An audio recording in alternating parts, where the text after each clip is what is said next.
Alhamdulillah dengan rahmat dan keampunan dari Allah dapat kita berkumpul bersama pada malam ni dalam majlis ilmu. InsyaAllah kita akan mempelajari ilmu yang berkaitan dengan fiqh dalam kitab fiqh manhaji ala madhhab al-Imam Syafi'i, kitab fiqh madhhab Syafi'i. Pada bab yang pertama menghuraikan bab bersuci dan sembahyang. Ini insyaAllah kita sambung pada muka surat 97. Mana kita dah habis tentang mandi yang diwajibkan kan ni. Bahagian mandi yang diwajibkan. Yang pertama yang kita dah masuk ini janabah, mandi janabah, kemudian haid. Kemudian kita masuk yang telah lepas ini haid. Ini wiladah atau nifas. Kemudian yang keempat kita dah masuk mati, yang diwajibkan, mandi yang diwajibkan. Ini insyaAllah pada malam ni kita akan membicarakan mandi yang disunatkan.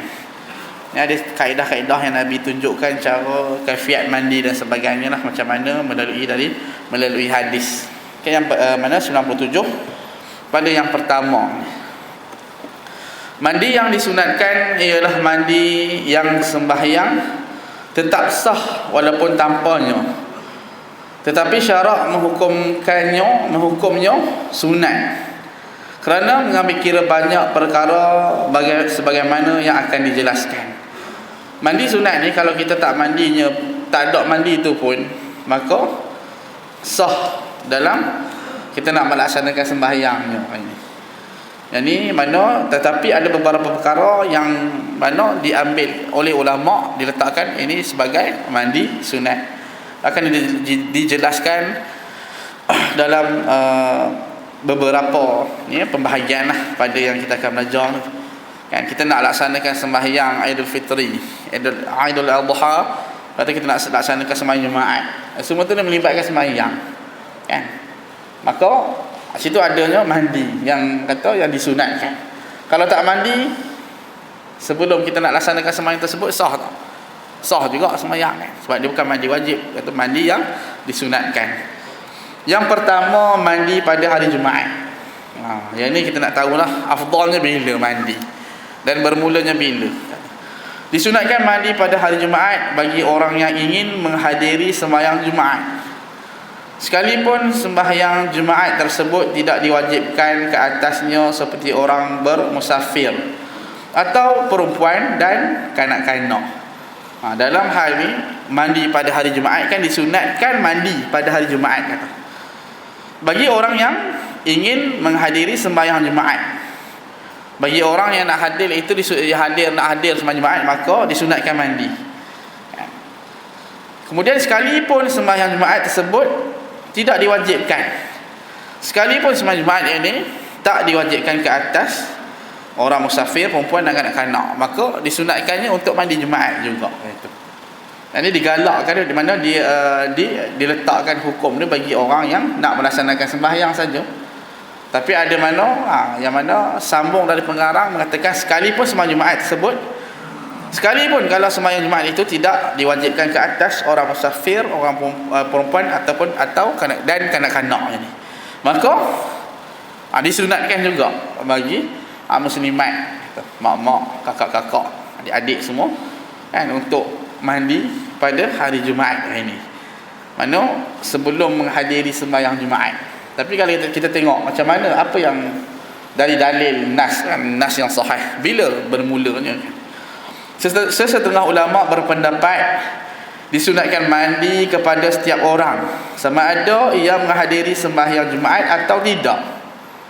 Lihat tajuk disyariatkan yang dibincangkan sebelum ini. Dulu ada yang kita dah masuk dalam bab ni, ada sedikit daripada huraian bab ni. Disunatkan mandi kepada setiap orang, semua orang ada muslim kan. Yang ni yang kita tengok dalam hadis yang kita sebagai orang muslim yang mana dituntut, diwajibkan kan oleh Allah mandi dalam satu minggu, fi kulli sab'ah yauman ni fi yaumil jumaah kan. Wajib dituntut pada kita untuk mandi dalam satu minggu, iaitu satu hari. iaitu hari Jumaat. Ni dalam bab bersih yang kita dah belajar yang telah lepas. Jadi hadis ni ada kait dengan hadis yang lepas lah, kan? Maknanya ulama berpendapat melalui hadis yang kita dah belajar yang lepas. Kita sebagai Muslim tak boleh tak mandi langsung. Paling kurang 1 minggu 1 hari yang kita dah belajar lepas, iaitu hari Jumaat. Itu dah nas. Ada kemudian dituntut untuk memotong kuku, yang membersihkan kita punya janggut, misai, kan? Itu ada dalam yang kita dah belajar yang telah lepas. Kalau kita tengok bab yang awal itulah. Jadi ulama berpendapat melalui hadis yang kita dah belajar yang lepas, iaitu disunatkan mandi. Itu yang dikatakan Nabi pada hari Jumaat, mandi pada hari Jumaat, iaitu wajib. Itu bagi orang yang tak mandi lah, yang paling kurang 1 minggu 1 kali, iaitu Jumaat sahaja. Kalau kita ni tak ada masalah, kan, sebab kita tiap-tiap hari kita mandi. Tapi yang mana bila berlaku sejuk, mungkin negara kita boleh berlaku kesejukan yang kering, kan? Boleh jadi perubahan cuaca, kan? Dia boleh jadi kita ni berada dalam keadaan yang kering dan badan kita tak bau dan sejuk sangat, maka kita boleh jadi tak mandi macam tu. Kalau di tanah Arab sana biasalah, kalau musim sejuk memang orang tak mandi, kan? Melainkan hari Jumaat itu sahaja, kan? Satu lagi asbab kenapa orang duduk di tanah Arab yang jenis yang tempat yang ada 4 musim. Contoh macam di Jordan, kalau di Mu'tah tu ada, di Aman, waktu Mafraq, Irbiq, semua tu ada lah salji. Ada juga tempat yang tak ada salji macam Madinah, tapi dia sejuk, kan? Belah atas Tabuk tu, Tabuk dekat sepadan Saudi, atas tu dekat dengan Iraq tu adalah salji juga. Tapi ada juga yang sejuk, yang mana sana sejuk, kering, dan kita tak mandi pun. Kalau kita pergi Mekah kat sana pun, kan, sehari tu kita tak kerap mandi. Yang pertama, atas alasan airnya terlalu banyak kalori, boleh menyebabkan kita punya bulu kita luruh, kan? Rambut semua boleh gugur cepat. Satu lagi sebab mana dia kering dan sejuk. Maka kat situ, itu nak datangnya hadis ini, semua orang yang berada dalam dunia ni, dalam bumi, yang Muslim, dia boleh laksanakan sedemikian. Maknanya kalau dia duduk kat tempat kutub utara yang sejuk pun, dia boleh mandi pada hari Jumaat sahaja, kan? Bagi Muslim tidak ada masalah baginya untuk melaksanakan. Ini Allah datangkan hukum ni bagi dia hukum yang asal. Semua taklif yang mana tanggungjawab yang Allah datangkan itu mampu dipikul oleh semua manusia pada kebiasaan, kecuali datang satu darurat ke atas kita, satu masalah atas kita, maka situ ada keringanan dalam fiqh, dalam kita punya syariat, keringanan untuk memudahkan kita melaksanakan hukum tersebut. Dia datanglah kat situ rukhsah bagi orang yang musafirnya, boleh buat apa, boleh jamak kasar dan sebagainya. Itu yang mana taklif bagi yang datang pada kita mudah untuk laksanakan. Yang ini kalau kita tengok hadis yang telah lepas mengatakan wajib bagi setiap orang Muslim untuk mandi dalam 1 minggu 1 hari, iaitu pada hari Jumaat. Tapi bila ulama berpandangan yang sedemikian, maka dia letakkan disunatkan sahaja. Yang wajib tu bagi 1 minggu 1 kali. Mana? Dalam mana-mana hari. Mana-mana hari 1 minggu mesti 1 hari mandi. Kan dituntut. Ada kata ianya lebih dituntut. Kalau kita tengok kat sini, disunatkan pada hari Jumaat saja. Kalau hari Senin, Selasa, Rabu, dalam 1 minggu tu sejuk sangat, musim salji ke Bukit Jannah, kan, sejuk sangat, lepas tu nak mandi sejuk, mandilah hari Selasa, nak mandi ke hari Rabu tak ada masalah. Tapi 1 minggu mesti mandi sekali. Tapi yang dituntut, ulama kata kat sini, sesetengah ulama berpendapat disunatkan mandi kepada setiap orang, semua lah, setiap orang daripada tanggungjawab pada Muslim. Yang ini mandi pada hari Jumaat, kata sama ada ia menghadiri sembahyang Jumaat atau tidak. Yang mana sama ada dia datang sembahyang ataupun tak. Maknanya orang-orang perempuan, kanak-kanak, musafir, semua itu mana disunatkan mandi di hari Jumaat, mandi Jumaat pergi, sebelum pergi sembahyang Jumaat ataupun tak pergi sembahyang Jumaat. Dalil bagi perkara di atas disunatkan mandi Jumaat ialah sabda Rasulullah sallallahu alaihi wasallam, "Idza arada ahadukum ayatiyal jumu'ah falyaghtasil." Idza arada, apabila seseorang kamu, arada ingin, ahadukum seseorang daripada kamu, kamu ayati Datangnya al-jumu'ah, yakni datangnya dia untuk menghadiri ayat ini, datang atau menghadiri sembahyang jumu'ah, ini Jumaat lah.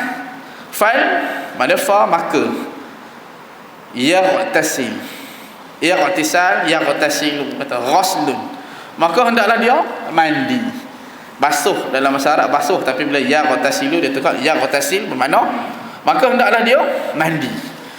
Jadi kita tengok apabila seseorang kamu ingin menghadiri sembahyang, yakni sembahyang Jumaat, maka hendak dia mandi. Hadis Bukhari yang ke-837 dan Muslim 844, dan lafaz hadis ini adalah oleh Muslim.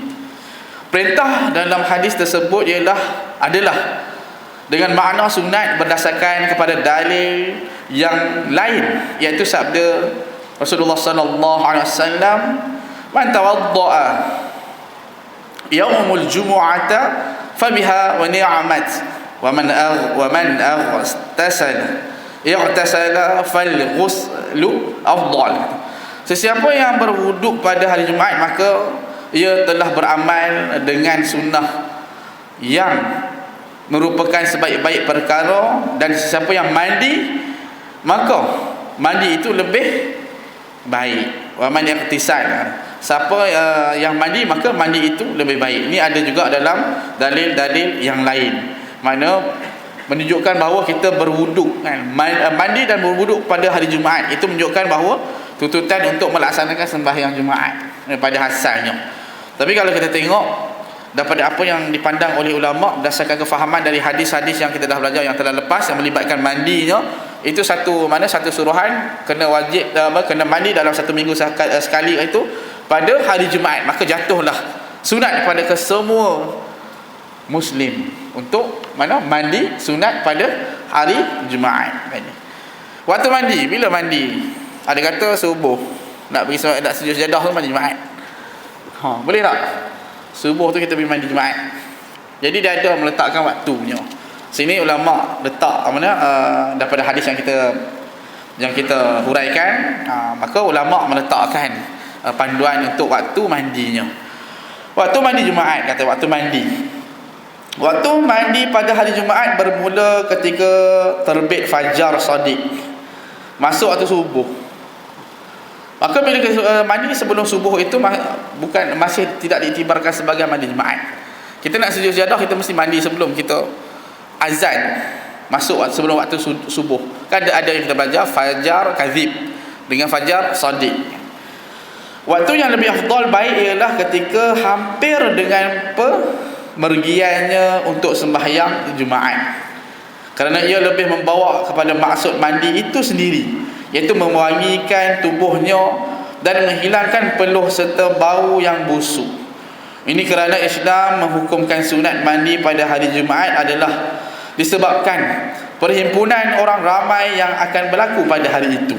Ini yang mana yang pertama, di waktunya bermula selepas terbit fajar, mana masuk waktu subuh, maka boleh tak nak mandi Jumaat lepas pada subuh tu, balik rumah ke apa, kita nak mandi Jumaat, maka itu dikira sah sebagai mandi Jumaat kita.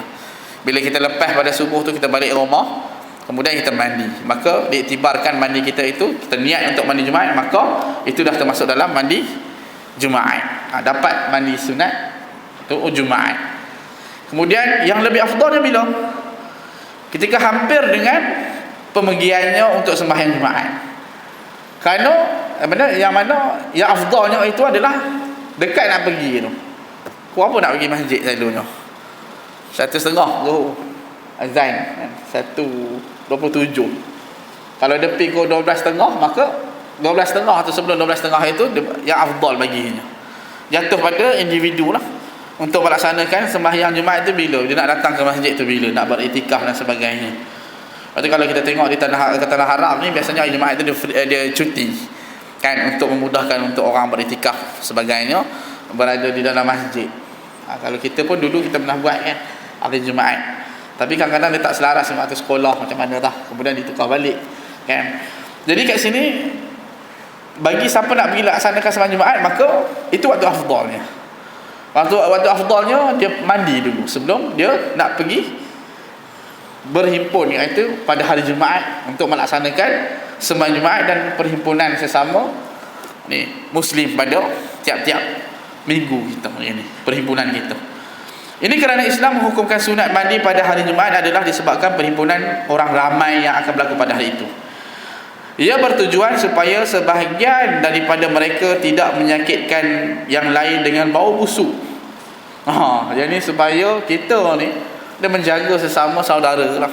Kan, bila kita mandi dalam keadaan yang bersih dan pakaian yang kemas dan berwarna putih dan sebagainya, ada sunnah-sunnah yang lain lah untuk hadir dalam melaksanakan solat Jumaat ataupun untuk kita nak memuliakan hari Jumaat gitu kan, ada panduan. Tapi yang ni dia lebih pada mandi lah. Jadi kenapa kita dituntut untuk mandi pada hari sebelum melaksanakan, lebih afdalnya supaya kita tak mengganggu kita punya ahli jemaah kita, kawan-kawan kita dalam keadaan kita. Mungkin ada yang setengah tu kalau tak mandi, balik-balik dengan baunya, bau peluh dan sebagainya, tidak menyenangkan orang. Dan pada nak bertikaf tak jadi, nak bertikaf jadi maki orang. Kan, dalam keadaan yang mana orang, kalau kita tengok ni biasanya ustaz pernah pergi satu tempat, kalau kita pergi sembahyang Jumaat itu yang dekat kawasan kebun kan, yang memang orang kerja kebun kan. Kadang-kadang ada juga yang tak dan kan, duduk bau dah kuat. Kalau dah peluh tu, bila dah kering kan, dia punya bau tu kuat baunya, dia punya bau apa, bau peluh. Tapi kebanyakan ratanya semua mandi, ramai yang mandi kerana nak berhimpun dan kita duduk sebelah-sebelah orang, kawan-kawan kita, kadang-kadang sahabat-sahabat ahli jemaah. Jadi itu dituntut untuk mandi yang lebih afdal. Kalau kita dah mandi pagi tadi, kata lepas balik rumah tu kita dah mandi Jumaat, lepas tu pergi masjid tak mandi lah kan, nak pergi masjid sembahyang Jumaat tak mandi lah, sebab pagi tadi dia dah mandi lah, bukan sebelum subuh, selepas subuh dia dah mandi lah, awal sangat. Lepas tu dengan badan peluh dan sebagainya, banyak buat kerja kat rumah, bertukang-tukang, mengemeh dan sebagainya, datang sembahyang Jumaat. Datang sembahyang Jumaat lagi, pakai baju elok lah. Kadang-kadang takut kalau badan bau boleh mengganggu orang juga, boleh mengganggu para jemaah juga. Jadi ini kata, oleh itu Nabi SAW melarang mereka yang ingin bersembahyang di masjid daripada memakan bawang putih dan bawang besar. Jadi kerana sebab tu kalau kita tengok melarang dalam bentuk makruh karahatut tahrim, kata makruh yang lebih dekat pada haram. Kalau kita belajar usul fiqh, dia ada dua pembahagian. Nabi kata jangan tu adakah menunjuk bahawa perkara tu haram, ataupun adakah perkara itu menunjukkan kepada makruh. Dia itu ulama yang mempertimbangkan dari segi hadisnya. Nabi melarang bagi kita untuk makan bawang putih dan bawang besar bila kita nak datang ke masjid. Maka kalau kita dah belajar yang usul fiqh yang lepas dalam kitab ni juga, dia panggil kaedah qiyas. Atas apa ilah dia? Sebab apa Nabi larang? Kalau hadis kita bukan boleh, kita tak ambil konteks saja dalam fiqh ni. Kita tengok apa yang Nabi nak sampaikan di sebalik daripada larangan tu. Larangan dalam makruh kan, yang melarang kata makan bawang putih dan bawang besar. Kenapa Nabi bagi bawang putih bawang besar, tak durian? Bukan durian, bukan petai. Kerana di tanah Arab ni uruf dia, kebiasaan. Pernah tak pergi Mekah, berhenti R&R, dia bagi satu nasi mandi atau kabsah, ayam seketui, nasi dan bawang putih biji besar, bawang bakar, letak. Tak bakar pun macam tu, mentah. Kita makan dengan kawan-kawan Arab ni, dia makan, ambil bawang macam apple tu, tak boleh makan nasi kan, letak laban susu masam tu buat kuah kan. Mula-mula tu kita tengok je lah, dah lama kita pun macam tu juga, dah lama ketiak tu bau.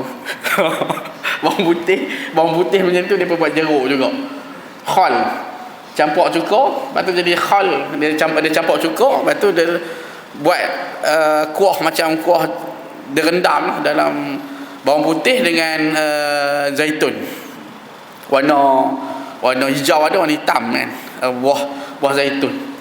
Lepas tu dia buat jeruk tu, dia makan lah dengan nasi ke apa kan, dia punya makanan dia. Jadi itu dia punya kebiasaan, suka makan yang macam tu. Jadi Nabi melarangnya kerana ailah ada sebabnya, datang gangguan dari segi bau yang tidak menyenangkan pada orang lain. Begitu juga dengan ahli jemaah itu yang nak datang Jumaat, janganlah makan sambal tumis petai kan. Makan boleh tapi kena cuci balik Yang isap rokok, sebelum masuk masjid isap rokok. Kan nak isap rokok sebelum sebelum lagi jauh-jauh lagi sampai jam mulut tak bau dah, kan datang masuk dalam masjid duduk sebelah orang, iktikaf dan sebagainya. Jadi macam tu juga dengan larangan bagi bawang putih dengan bawang makruh. Kira makan bawang tu ketika nak melaksanakan solat ataupun nak pergi sembahyang lah, kata sembahyang Jumaat atau sembahyang fardu yang lain. Kerana ianya datangnya kita ini tidak menyenangkan bau mulut kita. Durian macam tu juga. Kalau kita tak basuh gosok gigi, kan, kalau sedawa lagi lah bau gas. Bau gas tu lagi teruk daripada bau durian. Kalau durian ni bau okey lagi lah, dia punya gas tu. Lagi lah tidak menyenangkan orang. Jadi kat sinilah larangan kata yang mana kita kena dituntut mandi untuk melaksanakan sembahyang Jumaat, dan lebih afdalnya ketika kita nak melaksanakan solat Jumaat itu. Nak datang masjid, maka afdal jatuh pada kita kalau 11.30 kita nak pergi masjid, 11.30 dah afdal untuk kita. Kalau pukul 12 untuk nak pergi masjid pukul 12, maka pukul 12 dah. Itu afdal pada kita. Kalau 12.30 lah itu afdal sebelum kita nak pergi melaksanakan sembahyang Jumaat itu. Pada kita akan bersiap sedia dalam keadaan kita memakai wangi-wangian, baju yang cantik, baju yang elok. Kemudian kita siwak, beruh gigi dan sebagainya, memperelokkan diri untuk menghadap Tuhan. Ini pada perhimpunan 1 minggu 1 kali ni. Raya bagi Muslim, raya mingguan bagi kita pada hari Jumaat itu. Maka itulah dia punya kaifiat dia, caranya atau mandi, dan dia punya panduan kata kenapa asbabnya yang Nabi anjurkan kita untuk mandi sebelum melaksanakan sembahyang Jumaat. Bagi orang perempuan sama juga waktunya. Itu sebelum dia nak melaksanakan, dia bersiap pada hari Jumaat itu, sama juga jatuhnya hukumnya, itu afdal pada sebelum zuhur tu, sebelum orang melaksanakan sembahyang Jumaat. Itu maka dia tuntut untuk, biasanya orang perempuan ni waktu Jumaat dia akan bersiap sedia juga kat rumah, kan, untuk sembahyang zuhur pada awal waktunya. Duduk iktikaf setengah tu dengar khutbah kat dalam TV 1, kan, ada khutbah di Kuala Lumpur, kan. Kalau dengar kat kita punya ni dia boleh dengar lah, kan, untuk dengar sama. Tapi biasanya dia akan siap-siap setengah tu untuk awalkan sembahyang zuhur. Maka dituntutnya untuk melaksanakan sembahyang itu, sebelum melaksanakan sembahyang mandilah juga pada hari Jumaat. Dan lebih afdalnya sebelum itulah kita nak laksanakan sembahyang zuhur itu bagi orang perempuan. Dan pada pagi itu bermulanya waktunya, iaitu pagi bila selepas subuh, masuk waktu subuh itu. Dan sebelum tu kira malam Jumaat tu belum lagi mandi Jumaat. Walaupun Jumaat bermula pada malam, kan, malam Jumaat. Itu kalau kita mandi pada malam Jumaat itu tak dipanggilkan mandi sunat Jumaat. Dia bermula pada selepas azan. Yang kedua, mandi yang disunatkan lagi adalah mandi pada 2 hari raya. Disunatkan mandi pada hari raya fitrah. Ini hari raya fitri. Ada Aidil Fitri, mana raya puasa, dan hari raya Korban, Aidul Adha. Hukum tersebut meliputi mereka yang ingin menghadiri sembahyang atau tidak. Sama juga tadi, hukum mandi sunat pada hari raya ini sama ada dia nak pergi sembahyang ataupun tidak.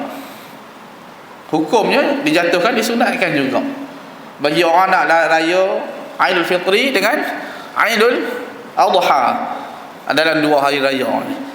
Dia nak mandi, kena mandi mana? Mandi pada pagi itu adalah pada pagi hari raya. Nanti kita tengok waktu ni dia akan bagi juga. Kemudian ini kerana hari raya adalah hari untuk berhias, maka disunatkan mandi kerananya. Yang ni hari raya ni adalah hari untuk kita berhias, pakai pakaian hari kemenangan bagi kita. Kalau kita pada hari-hari Korban, kita menangnya kita puasa pada wukuf di Arafah tu, kan, kita berpuasa. Kemudian kita sambut malam tu dengan hari raya kemenangan, kan. Yang orang berhaji pun macam tu juga, bagi orang yang melaksanakan haji dengan hajinya, dengan kemenangan baginya melaksanakan haji. Macam kita bila puasa Ramadan, tu kita sambut dengan kemenangan berpuasa juga. Kita dah lawan hawa nafsu kita, maka itu yang kita sambut. Maka hari kita berhias, hari raya. Yang ni kata hari raya ni banyak kalau kita tengok dalam hadis sahih. Saya ada satu baca satu hadis Bukhari, Sahih Bukhari. Hadis ni yang dalam bab raya. Dia ada pernah Nabi semayang di Masjid Nabawi. Kemudian Nabi didatangi oleh beberapa kelompok daripada Habsyah kalau tak silap. Nanti matan tu saya ada tulis matan, tetapi saya tak ingat kat mana. Kemudian satu rombongan kelompok daripada ni yang kelompok yang datang tu membuat persembahan pada hari raya. Selepas pada sembahyang tu, dan masa tu sahabat Nabi yang ceritakan ni Ibnu Abbas ke tak silap ustaz, antara sahabat yang meriwayatkan hadis lah kan, yang terkenal. Dia duduk kat Nabi berdiri dan dia stand tangan kat bahu Nabi, dia tunjuk kan, dia tunjuk apa yang dipersembahkan oleh satu kabilah ni. Hari raya menunjukkan persembahan, lebih kurang persembahan tu dalam bentuk kasidah, itu berhibur pada hari raya. Ni dalam fake yang berkaitan dengan hiburan. Ada kalau tengok mufti wilayah dia ada karang kan, dalam bab alat yang digunakan untuk berhibur ni banyak dia punya perbahasan. Tali dia ada jenis tali yang bertali, gitar, ghazal kan, ghazal atau orang Arab dia main macam-macam jenis, ada alat muzik. Itu dia ada hukum dia. Masing-masing dia ada pencerahan daripada hukum dari setiap alat muzik yang dah dibawa oleh orang Arab ketika itu, dalam bentuk yang seruling, serunai dan sebagainya.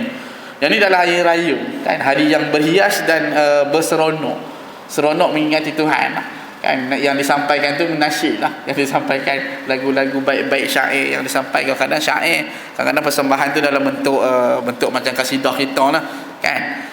Jadi itu yang tentang hari raya.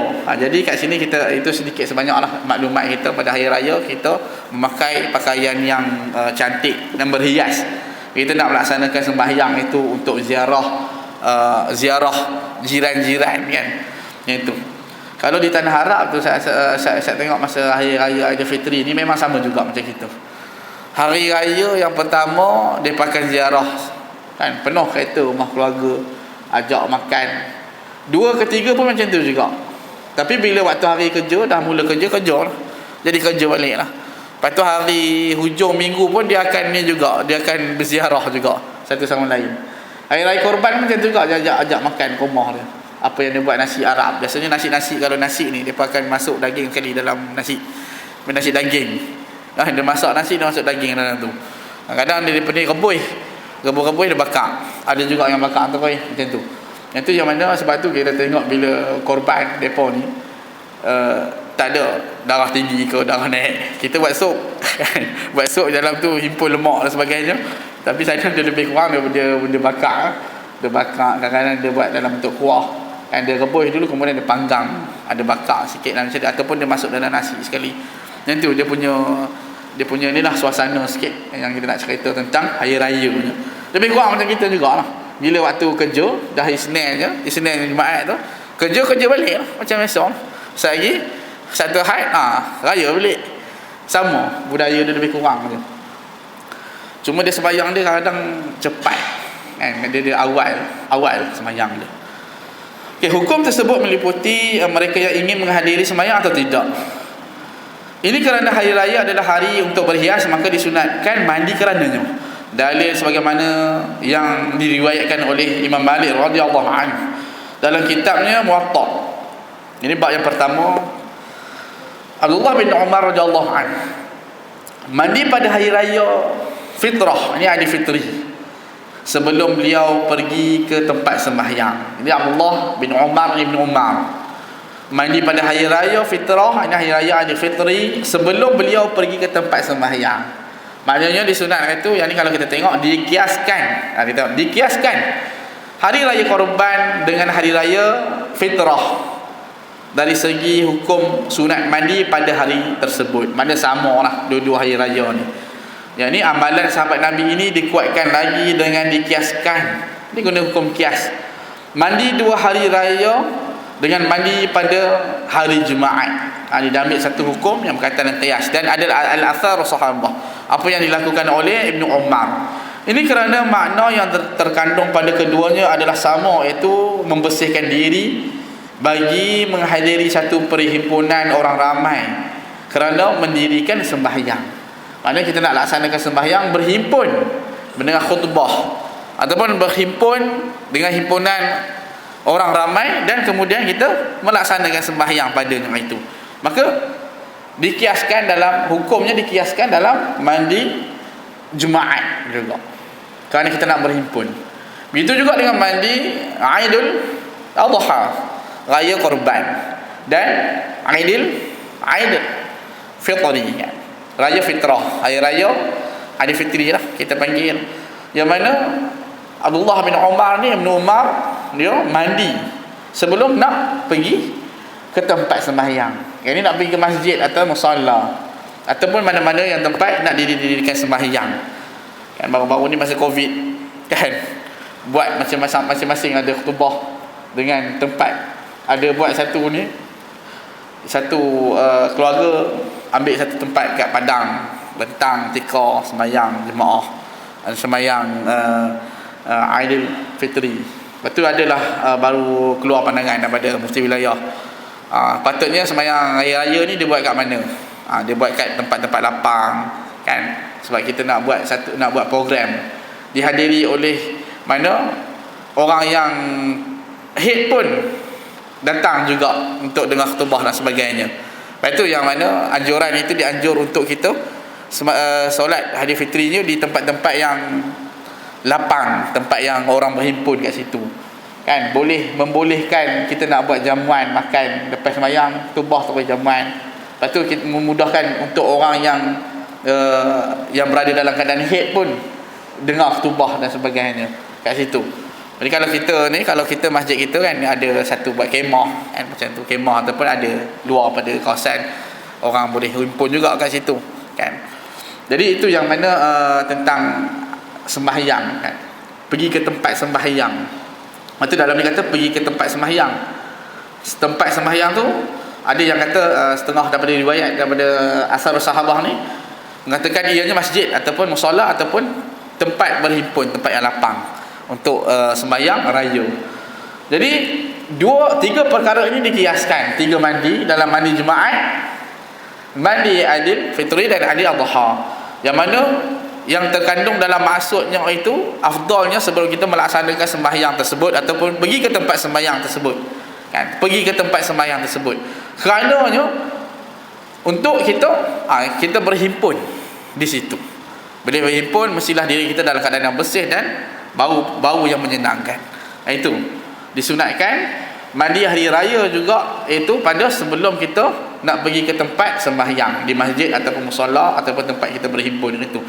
Ibnu Majah 1315 meriwayatkan dengan sanad yang terdapat kelemahan padanya daripada Ibnu Abbas radhiyallahu anhu bahawa dia berkata Rasulullah sallallahu alaihi wasallam mandi pada hari raya fitrah dan hari raya korban. Yang ini ada beberapa riwayat kata. Hadis ini menguatkan lagi dalil yang lalu amalan sahabat dan qiyas. Dan ini berkaitan dengan adanya kata lemah status hadis dalam satu hadisnya, itu dalam sanad itu ada kelemahan, ada ilal, kecacatan pada perawi. Dan ini kita tak tekankanlah sebab dia ada dalam babnya sendiri. Jadi kita ambil daripada apa yang disampaikan itu ialah mandi, yang mana kita nak mandi pada hari raya Aidil Fitri dan hari Adha ini adalah disunatkan, ya, waktu mandi. Kita tengok waktu mandi ni. Waktu mandi pada kedua-dua hari raya bermula daripada pertengahan malam hari raya. Bermula kata, waktu mandi pada kedua-dua hari raya bermula daripada pertengahan malam raya. Malam bermula pukul 7 kan, lepas maghrib tu malam lah. Kemudian sampai sebelum subuh. Mana bermulanya boleh mandi raya ni bermula pada pertengahan malam raya. Malam raya tu bukan hari raya tu malam dia. Hari raya tu hari raya pertama, malam tu malam raya kedua, malam raya tu. Malam mana hari rayanya esok, malam tu kita dah mandi lah. Pertengahan di antara malam raya itu bermula. Awal Raya lebih awal daripada Jumaat. Jadi yang afdal itu adalah yang sunatnya, yang dituntut adalah mandi pada sebelum kita nak melaksanakan, kita nak pergi berhimpun. Maknanya kita nak pergi ke masjid bersolat ataupun tempat kita berkumpul untuk kita nak dengar nak sembahyang raya dan bertakbir sembahyang khutbah itu. Maka dituntut, itu yang afdalnya. Okey, yang ketiga, mandi gerhana matahari dan bulan. Insyiqaq kata. Jadi mandi untuk mandi bagi kita nak melaksanakan sembahyang gerhana ya. Disunatkan mandi ketika hendak mendirikan sembahyang gerhana matahari dan bulan. Bila bermulanya mandi gerhana adalah bermula sunat kan, disunat pada kita untuk melaksanakan sembahyang gerhana matahari dan gerhana bulan.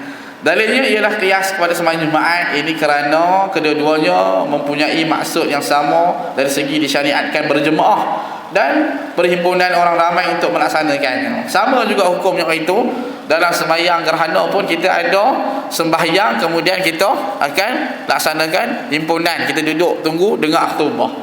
Jadi dia punya afdalnya sebelum kita datang ke untuk melaksanakan mandi gerhana itu.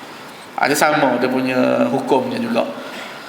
Waktu mandi untuk sembahyang gerhana matahari dan bulan ialah apabila mula berlaku gerhana dan tamat apabila hilangnya gerhana. Dalam tempoh gerhana itu disunat, sunat untuk kita mandi. Dan afdalnya bila sebelum kita nak pergi ke masjid ataupun tempat yang kita nak sembahyang gerhana matahari dan gerhana bulan ini. Itu sama lebih kurang lah. Sebab apa? Sebab matlamat dia sama. Mandi sebelum kita nak laksanakan sembahyang ataupun kita nak berhimpun. Sebab biasanya dia melibatkan sembahyang dan khutbah. Yang khutbah itulah yang mana kita berhimpun duduk kat situ ramai-ramai. Dan sembahyang jemaah itu sembahyang jemaah tu biasa lah 5 waktu pun sembahyang jemaah juga. Sebab kita berhimpun kat situ.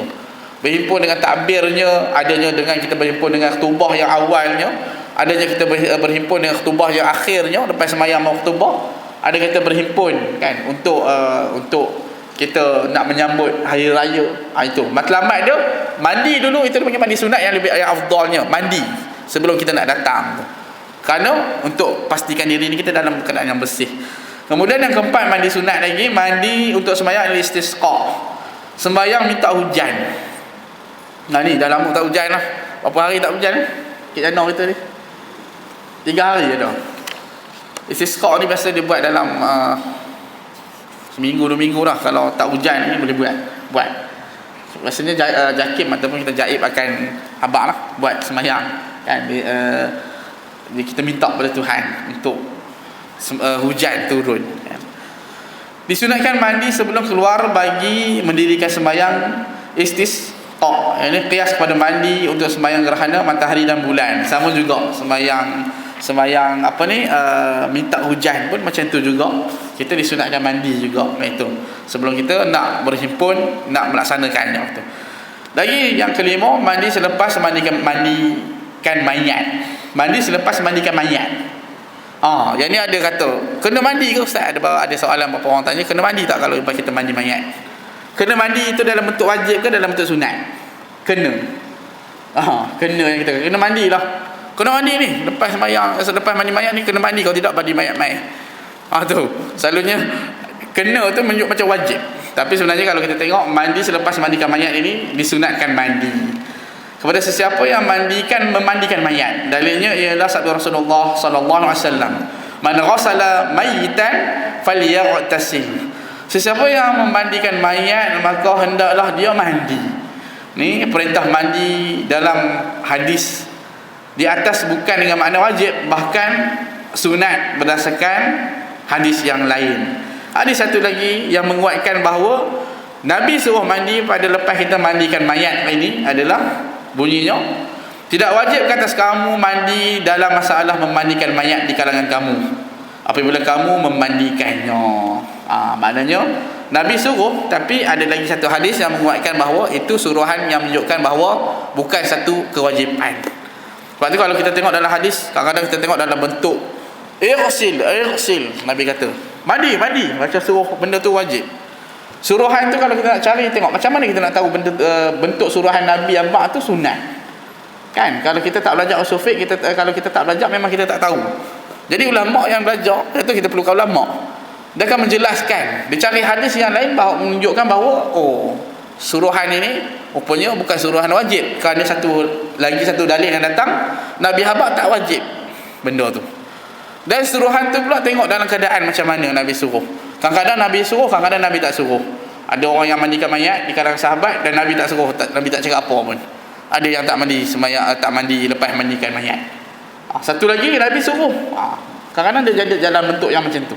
Dalam kita nak tengok wajib ke jatuh sunat. Itu khilaf di kalangan ulama ni. Sebenarnya untuk panduan kita lah. Ulama ada berpandangan yang macam ni dan macam ni untuk memudahkan kita sebenarnya. Okey, seterusnya nombor 6, yang ke-6. Banyak tata cara mandi ni saya nak cerita, saya nak masuk tak dan lah. Cara mandi macam mana Nabi mandi kan, ambil air kemudian basuh atas kepala dulu dengan 3 cebok dari tangan. Kemudian itu cara mandi wajib dan mandi yang sunat lah. Yang ke-6, mandi yang berkaitan dengan ibadah haji. Yang pertama, mandi untuk memakai ihram haji atau umrah. Ini mandi yang kita kata sampai ke miqat kan, yang mana kita nak pakai ihram. Dalilnya sebagaimana yang diriwayatkan oleh At-Tirmizi 830, Zaid bin Sabit Al-Ansari radhiyallahu anhu, bahawa dia menceritakan dia telah melihat Nabi SAW menanggalkan pakaian untuk berihram, kemudian baginda mandi. Yang kedua, mandi ketika hendak masuk ke Mekah.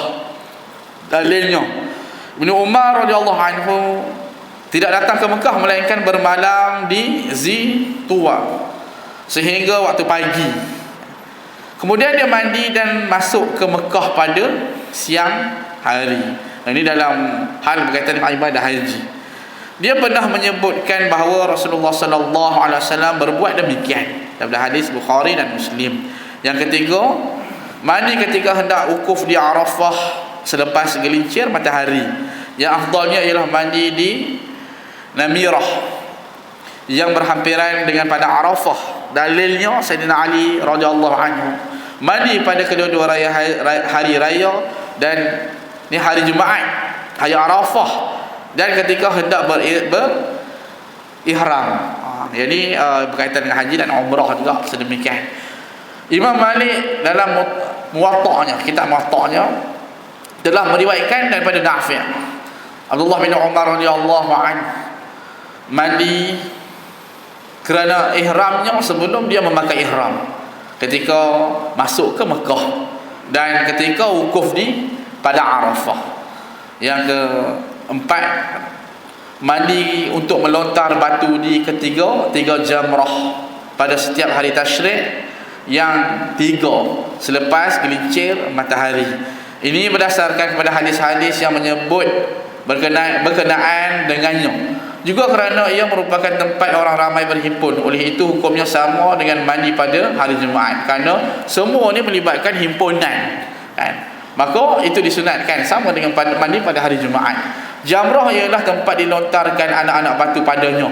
Ia terletak di Mina. Ia juga digunakan dengan makna anak-anak batu yang digunakan untuk melontar pada tempat-tempat tersebut. Seterusnya, yang terakhir ini, mandi kerana memasuki Madinah Munawwarah. Yang mana lepas pada kita biasanya umrah ataupun haji, yang mana dituntut pada kita untuk kita ziarah Nabi, ziarah makam Nabi. Ini sekiranya mudah dilakukan.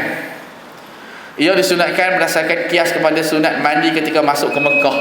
Ini kerana kedua-duanya adalah tanah haram, haramain. Ini tanah haram. Itu disunat pada kita untuk mandi nak masuk ke Mekah dan nak masuk ke Madinah Al-Munawwarah. Sekiranya tidak dapat dilakukan, maka disunatkan mandi sebelum masuk ke Masjid Nabawi.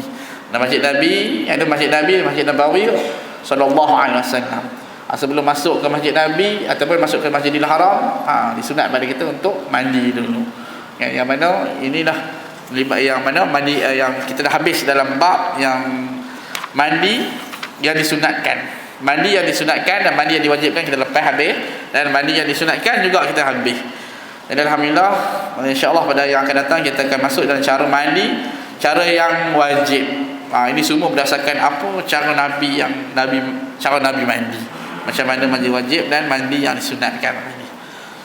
Jadi insya-Allah kita sambung pada minggu yang akan datang. pada muka surat 101. Ini cara mandi. Bismillahirrahmanirrahim. Alhamdulillahirabbil alamin wassalatu wassalamu ala asyrafil anbiya'i wal mursalin Muhammadin wa ala alihi wa sahbihi ajma'in. Allahumma faqihna fid din wa 'allimna ta'wil. Allahumma ij'alna mutakallimina bil lughati al arabiyyah fusha wa mutabahhiran fi 'ulumiha. Rabbana atina fid dunya hasanah wa fil akhirati hasanah wa qina 'adzaban nar. Sallallahu ala sayyidina Muhammad wa ala alihi wa sahbihi wasallam. Alhamdulillahirabbil alamin. Amin ya rabbal alamin. Assalamualaikum warahmatullahi wabarakatuh.